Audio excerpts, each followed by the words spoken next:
Hello and welcome to the Capital Conversation with me, Michael Hayman. Now, my guest today is Dame Helena Morrissey, the City Fund Manager on a mission to even the playing field. Don't call me Superwoman is her plea, but many will tell you she is an unstoppable force. Helena, very warm welcome to the show. Let's start with that unstoppable force. Give us a sense of the person we're interviewing today. What makes you that unstoppable force in business? I've always been kind of driven to do things that I feel passionate about. I mean, it's an overworked expression, passion, but obviously there are things that I've seen, particularly around women in business, currently trying to encourage investors, more people to invest. There are things that need sorting out, and it's just intrinsic thing about me that I like doing that. Is it a good time to be a woman in business? Well, I believe it's a good time to be a girl, full stop. I think in my own career, and I've just celebrated 30 years in the city. Congratulations. And, well, thank you. I think that is in order. Is it better over those 30 years? Well, absolutely. And I think we spend a lot of time wringing our hands about all the things that haven't been fixed. And of course, you do want to continue working on those. But it has improved dramatically. In my first decade, it was quite a hostile environment in the city, a lot of sexism, a lot of overt discrimination. Then we moved through a phase when I think you describe it as women being tolerated, and then post the financial crisis, a real desire for diversity. And you set up the 30% Club with the specific objective of 30% of women on FTSE 100 boards. I mean, is that a case yet of mission accomplished, or how far is there still Well, just to travel? about, but it's like 27%. But to be honest, it became quite quickly, it moved beyond, just the idea of having a few more women on a few more boards. I mean, that's a start, not really enough for changing culture in all businesses and so forth. So it quickly moved on to much more about schoolroom to boardroom, and still with a focus on women. And actually, these days I run something called the Diversity Project, which is in the investment industry, where we have very few women, very few ethnic minority people, very few openly gay people, trying to improve diversity in all its dimensions. But the women on boards thing, I think that's pretty much done. I mean, you made the point before about, women need to be more than just the honorary man on the board. I mean, do you feel that actually women are being sort of understood for the contribution they can now make in business?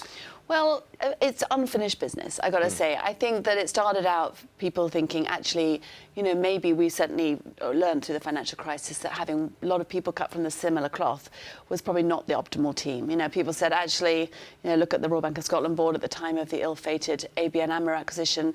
18 members, 17 were men. Many of them had grown up in the same street in Edinburgh. I mean, I exaggerate for effect, but, very tight clique. And so there was this appetite for change. Could that have been averted, do you think, if there had been a more representative board? Well, of course, we can never live life going back over what might have happened. But I do think one of the impetuses behind what happened around the 30% Club, where people thought, actually, we need to avert this happening again.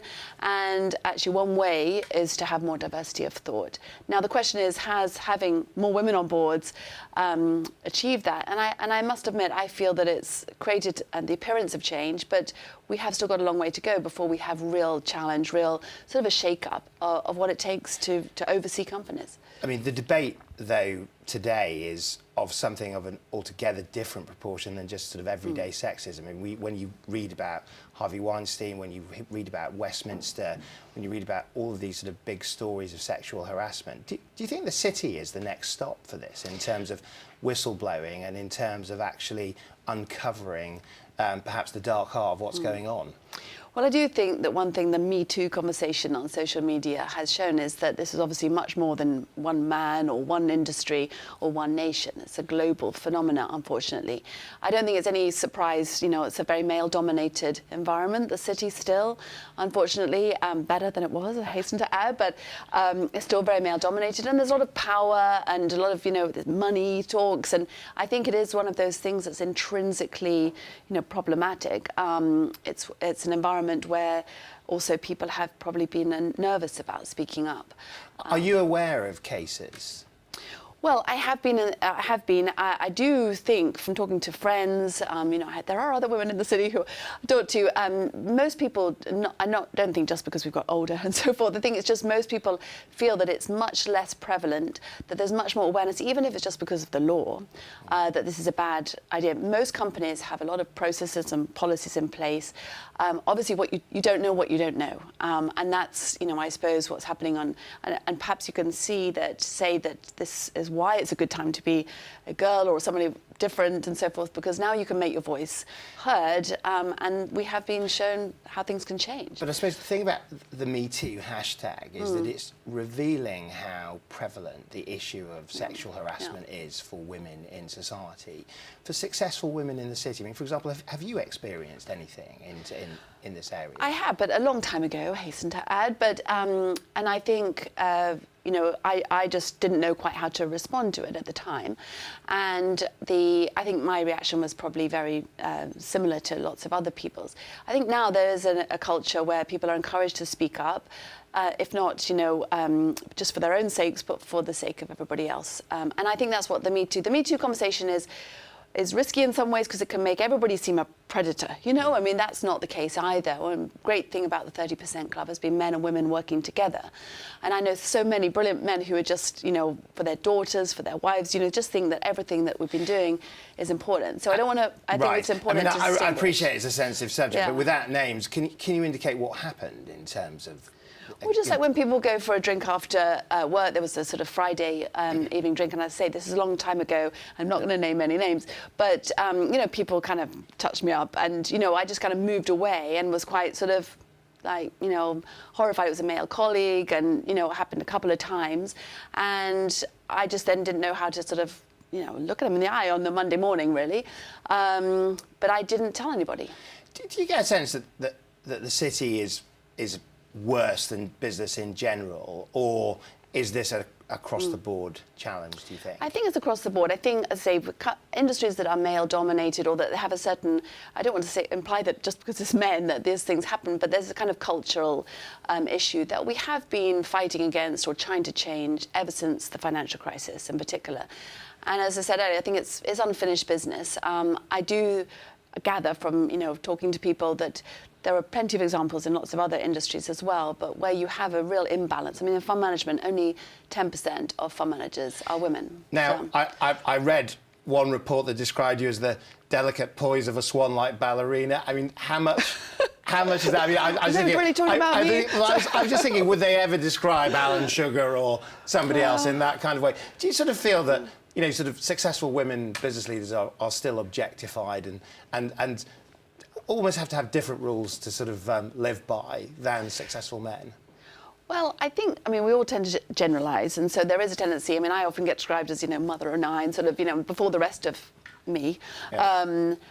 I suppose I have learned that actually our difference, the ultimate thing with all the diversity work is that our difference is valued, and not delicate poise of whatever it was you said, which I don't really recognise in myself, but actually there's a recognition. That was a sort of work of fiction, but there's a sort of sense that actually, you know, it does take more than just, you know, we live in a homogenous society, lots of different ideas, lots of creative, you know, thinking comes about when you've got different people. It's part of one's identity, and I think difference is, I mean, at one stage when I was a fund manager in the city, I found myself in this, you know, I don't want to exaggerate how significant this was, but this small group of fund managers who were getting the prizes and, you know, on the panels and so forth. And they weren't just all men, they were all men named Paul.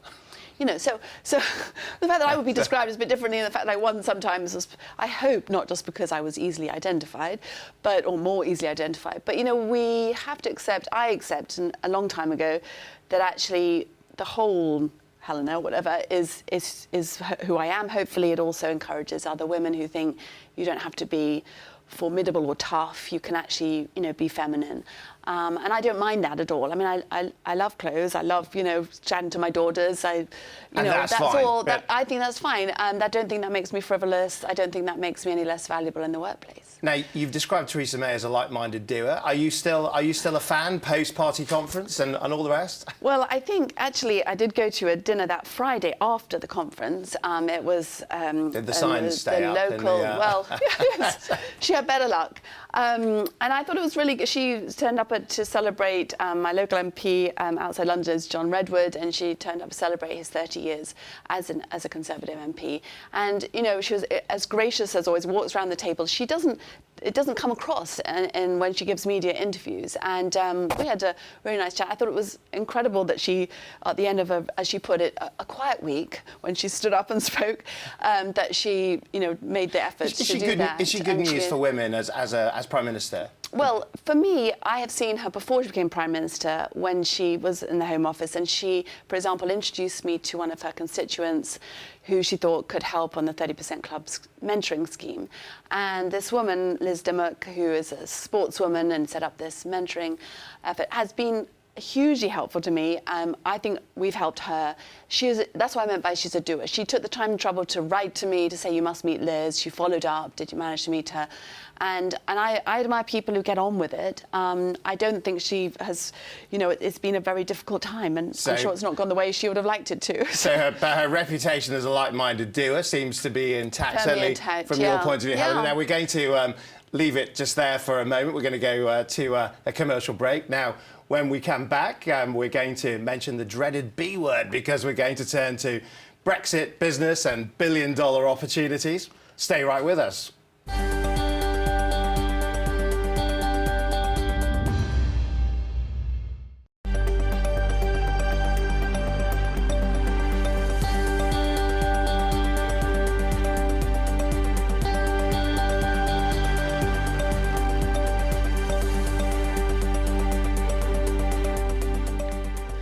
Welcome back. My guest today is the business dynamo, Helena Morrissey.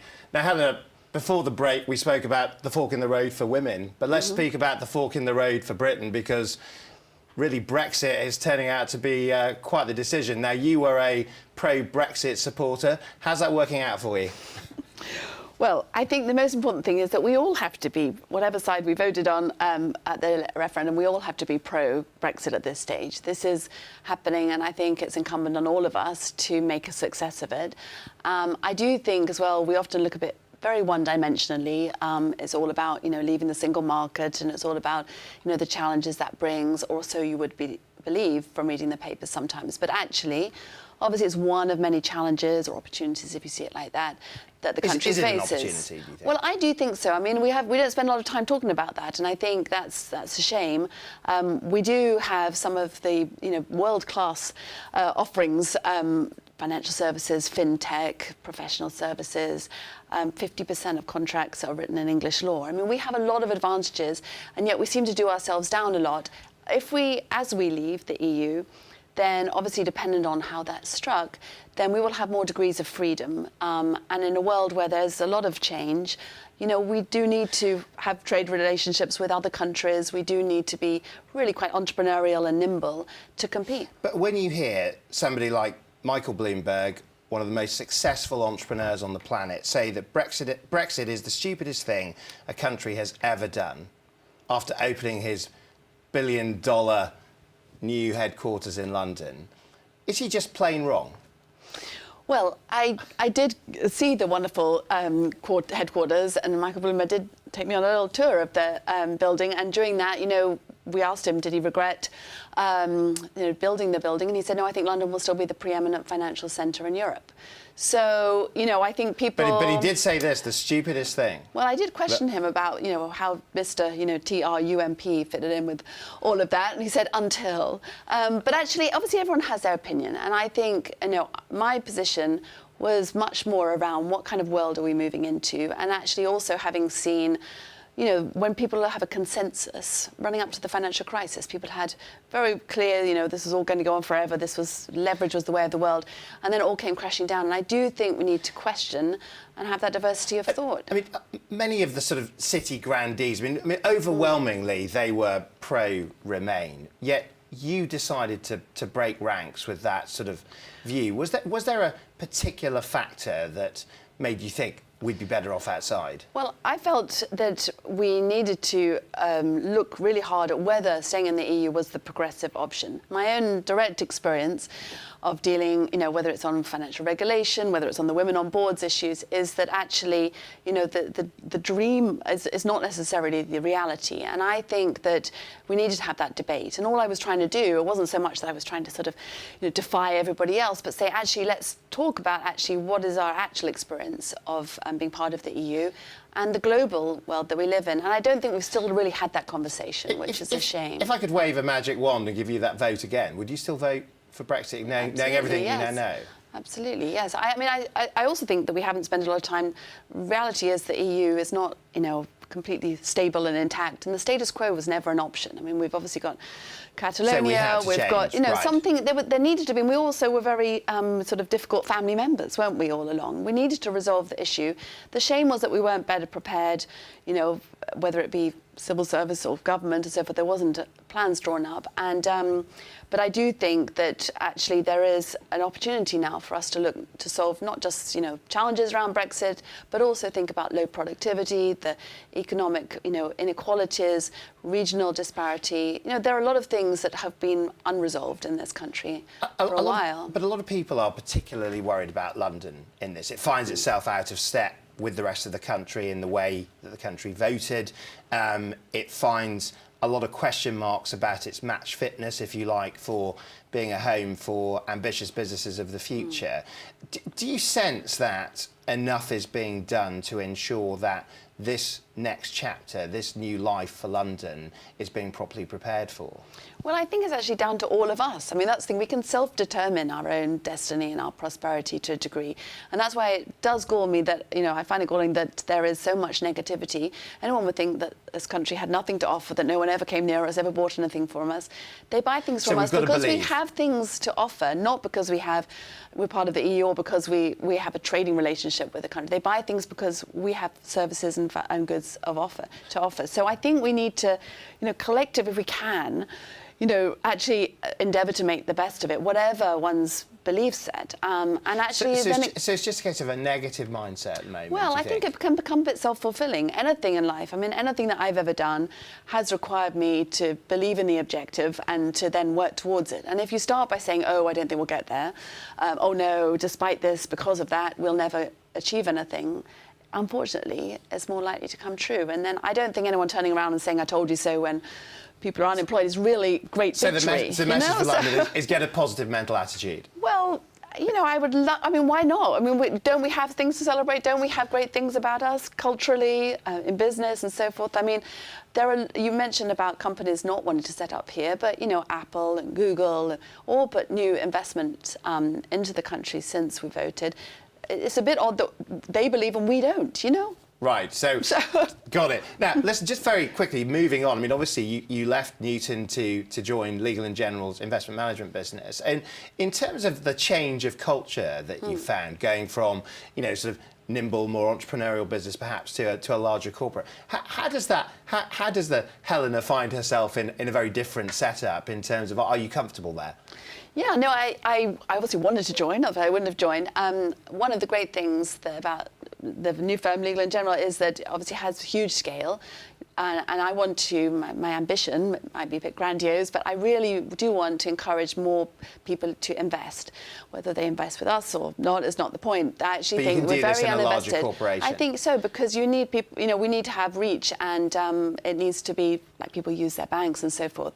So that's a very important part of why I joined. But culturally, it's very customer focused, and that was the other part to me, that actually I wasn't interested in a company that was just kind of all about us, but about, you know, what we're trying to do. And, you know, I've worked with Nigel Wilson, who's done a lot. Can you get things done? I mean, a lot of entrepreneurs, a lot of the more entrepreneurially minded often will say they feel like fish out of water in larger environments. Well, they've set up businesses within the business in the past, and I'm like that. I'm kind of, you know, got a small team, pretty agile, working with, you know, partners where we need to accelerate things. And I suppose it's again going back to that can-do kind of approach. You know, if you say we're going to get this done, what do we need to do it?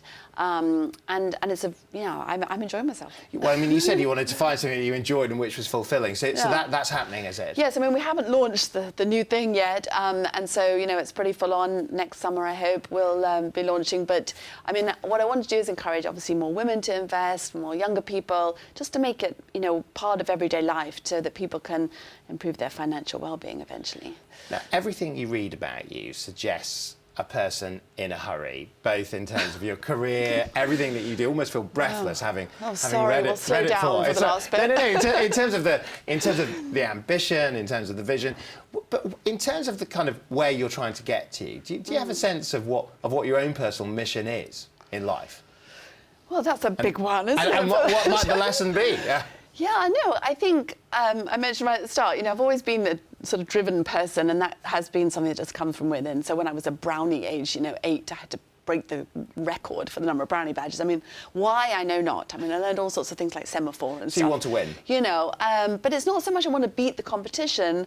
It's more that I suppose, and it maybe sounds a bit cheesy, you know, I kind of want to be the best I can do. You know, but yeah, I've never been looking over my shoulder and copying somebody else. So I've a bit marched to my own tune, really. But I find it fulfilling to see change happen that is good, and I find it interesting to discuss, you know, a lot of these things and then make something happen. I mean, just to sort of paraphrase David Cameron, do you ever chillax? I hear your husband's a Buddhist monk. Has he taught you how to... between us, you know, it's quite balanced, really. So, I would say sitting still, doing nothing is not something that I excel at, but I love, obviously, spending time with my family, and you know, they keep me kind of relaxed in a different sort of way. You know, come and sit and watch a movie, Mum, that sort of thing. Now, you've authored a new book. It's coming out next year. A Good Time to Be a Girl. How good can it get? Do you get a sense that actually these are going to be great times to be a girl in life in Britain, in business, perhaps? I do. I think we've gone from, as I said in my own career, sort of hostility, tolerance, to actually wanting diversity of thought and encouraging more women, to now a sort of real sense, actually, we need new leadership, we need new thinking. I'm the type of person that thinks, actually, men, women, equal but different. I have enough of a sample size in my children, 6 girls, 3 boys, to feel quite, you know, like I have a good test case there for the fact that we are somewhat different. Obviously, what I think has happened in the past is women like me, I'm 51, had to sort of fit in with the rules to succeed. And now I think the opportunity is there for girls to help create the rules. Do you think, I mean, you've got, as you say, 6 daughters, but do you get a sense that as they get older, perhaps when they're in their 50s, that they'll look back on this as a time where what a strange debate it was? Or do you think this could still be going on? I hope so. I mean, my older children, 26 and 22, my sons particularly think, well, they've only grown up with girls who are, you know, as they say, at least as capable as them and driven, and, you know, they find it a bit odd that our generation is thinking, actually, what do we need to do to change things? They just expect it to be a more equal place. They expect more choices themselves too. A lot of this work isn't just about women, but about helping men to have more choices in life as well. And fun, if we could do one thing right now to actually help fulfil the sort of promise of this book, A Good Time to Be a Girl, what needs to change right now in society to actually make it a great world for women? So I think we need to be less divisive about, it's not men, women, black, white, but actually try to create a more collective sense that actually how can we create the answers? And that does require, you know, diversity of thought, diversity of people. And I think, you know, my 11-year-old summed it up when I interviewed him as part of the book, and he said, you know, we live in a very argumentative world, and that gets in the way. Well, we don't want any more arguments now, because we're going to have to leave it there. Helena Morrissey, thank you very much indeed for joining us on the Capital Conversation. Thank you. That's all we have time for. Yet again, we're beaten by the clock. But the good news is we're going to be back in 2 weeks with more Tales from the Top. So join us then for the next Capital Conversation.